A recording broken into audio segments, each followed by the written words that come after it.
Assalamualaikum warahmatullahi wabarakatuh. Saya Dara Nadia Dinanti, mahasiswi semester 4, Prodi Akuntansi Fakultas Ekonomi, Universitas Islam Majapahit. Dalam video kali ini saya akan menjelaskan tentang bisnis plan atau proposal bisnis yang merupakan materi dari mata kuliah kewirausahaan. Jadi ini adalah saatnya saya untuk menjelaskan beberapa materi dari bisnis plan. Ada dua materi pokok yang akan saya jelaskan nantinya. Untuk materi yang pertama adalah materi dari bisnis plan itu sendiri, yang mencakup satu, pengertian bisnis plan, kedua, tujuan bisnis plan, dan yang terakhir adalah manfaat dari bisnis plan. Untuk materi yang kedua adalah materi di mana saya akan menjelaskan atau memperkenalkan rencana bisnis saya kepada kalian.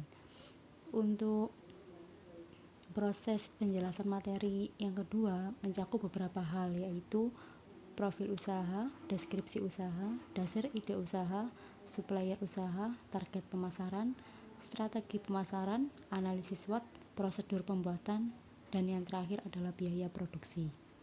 Ini adalah saatnya saya untuk menjelaskan materi dari materi.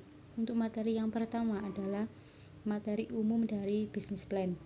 Yang pertama, pengertian dari bisnis plan. Bisnis plan adalah rencana tertulis yang dibuat oleh seseorang untuk menggambarkan bisnisnya, yang mana dalam dokumen tersebut mencakup beberapa hal, yaitu strategi penjualan, kondisi keuangan, dan lain sebagainya.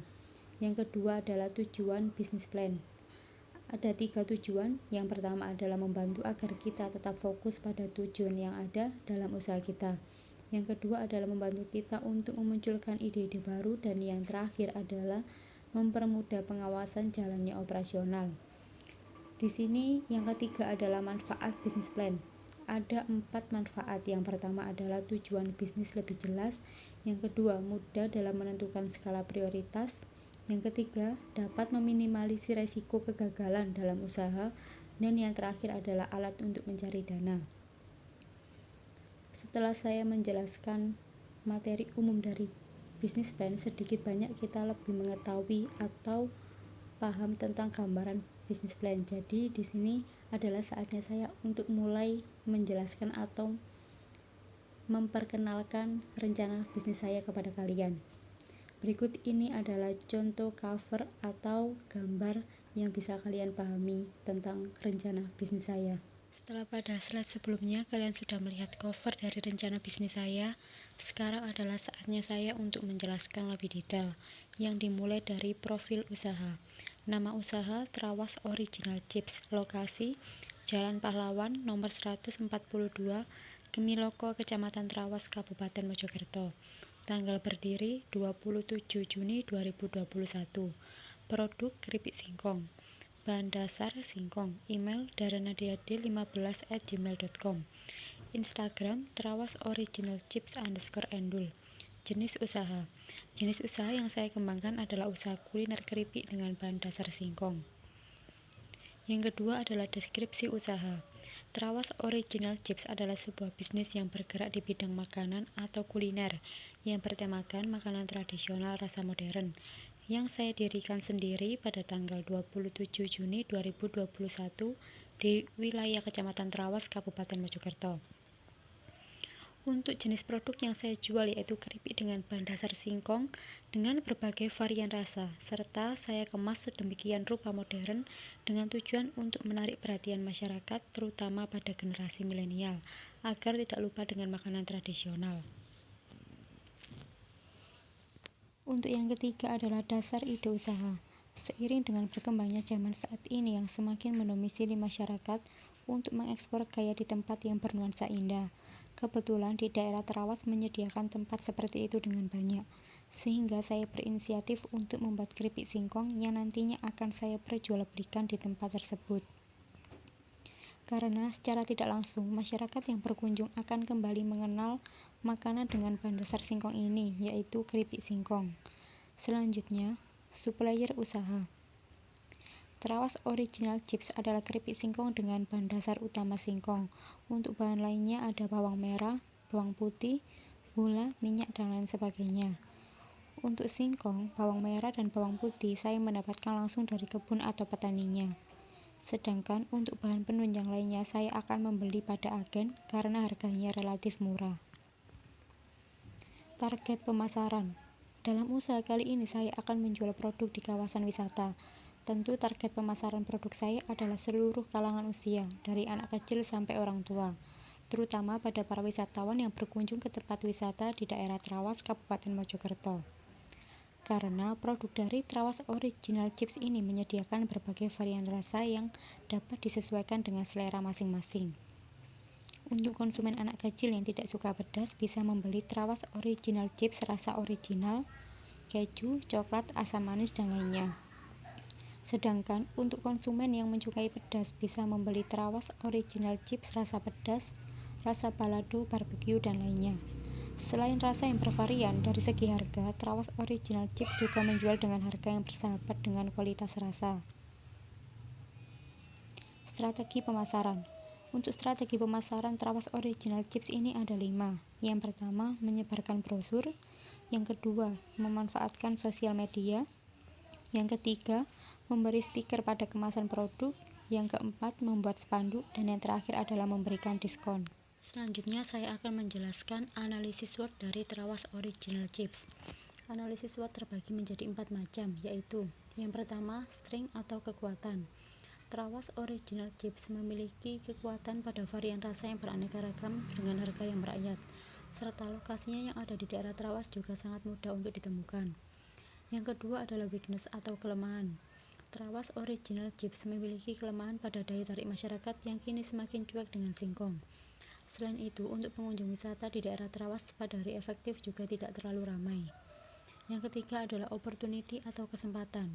Saat ini lagi tren nongkrong dengan view bagus, sehingga saya berinisiatif untuk menjual dan mensuplai keripik singkong di tempat perkopian. Karena saya rasa keripik ini cocok dijadikan cemilan sembari ngopi dengan suguhan view cantik. Selain nongkrong, maraknya belanja online saat ini juga dapat membantu pemasaran produk lebih cepat lewat sosial media. Yang keempat adalah threat atau ancaman. Ancaman dalam usaha saya ini terletak pada pasarnya, karena untuk penjual keripik singkong ini di wilayah Trawas juga sudah sangat banyak. Selanjutnya yaitu prosedur pembuatan. Alat dan bahan yang dibutuhkan yaitu singkong, kapur siri, air, plastik, stiker, koran, wajan, kompor dan LPG, timbangan, mesin pres, dan wadah plastik. Bumbu yang dibutuhkan yaitu garam, gula pasir, bawang putih, bawang merah, minyak sayur, dan bumbu perasa. Cara pembuatan. Langkah pertama yang harus dilakukan adalah kupas singkong lalu cuci sampai bersih. Kedua, setelah itu, potong singkong menggunakan alat pemotong agar ukurannya sesuai dengan kebutuhan. Yang ketiga, siapkan air putih yang dicampur dengan kapur siri sambil menghaluskan bumbu. Yang keempat, kemudian masukkan singkong dan bumbu yang sudah dihaluskan ke dalam campuran air dan kapur siri. Lalu aduk sampai rata dan diamkan kurang lebih selama 1 jam. Setelah itu, keringkan atau tiriskan terlebih dahulu tanpa bantuan sinar matahari secara langsung, karena hal ini membuat keripik singkong terasa lebih renyah. Yang kelima, saat singkong sudah benar-benar kering, siapkan 2 alat penggorengan yang sudah berisi minyak sayur. Untuk penggorengan pertama menggunakan api sedang karena bertujuan untuk menggoreng keripik singkong setengah matang. Sedangkan untuk penggorengan yang kedua menggunakan api besar dengan tujuan menggoreng keripik singkong sampai benar-benar matang. Jika sudah matang, angkat lalu tiriskan di atas koran atau kertas terlebih dahulu. Hal ini bertujuan agar minyak yang menempel pada keripik singkong bisa hilang. Yang keenam, setelah minyaknya hilang, kemas singkong ke dalam plastik yang sudah ada label nama usaha kita dengan cara ditimbang terlebih dahulu, agar isinya sesuai dengan ukuran plastiknya. Yang ketujuh, setelah itu pres plastiknya agar terlihat rapi dan cantik dilihat. Yang terakhir yaitu keripik singkong siap untuk dipasarkan. Selanjutnya, yang terakhir yaitu saya akan menjelaskan tentang laporan keuangan atau biaya produksi Trawas Original Chips. Ada 3 biaya. Yang pertama yaitu biaya tetap yang meliputi singkong, bawang merah, bawang putih, garam, kemasan keripik, gula, kresek, dan minyak dengan total keseluruhan 170.000. Yang kedua, biaya variabel yang meliputi bumbu perasa, koran, dan stiker dengan total keseluruhan 17.500. Yang ketiga yaitu biaya penyusutan yang meliputi mesin pres dengan total Rp100. Untuk perhitungannya yaitu sebagai berikut. RAB sama dengan 170.000 plus 17.500 plus 100 sama dengan 187.600. Jadi total HPP sebesar 187.600. Untuk menghitung keuntungan menggunakan cara 30% dikali HPP jadi 56.280. Sedangkan untuk menghitung penjualan menggunakan cara keuntungan plus HPP, keuntungan sebesar 56.280 plus HPP sebesar 187.600, jadi totalnya sebesar 243.880. Sekian penjelasan dari saya, kurang lebihnya saya mohon maaf. Wassalamualaikum warahmatullahi wabarakatuh.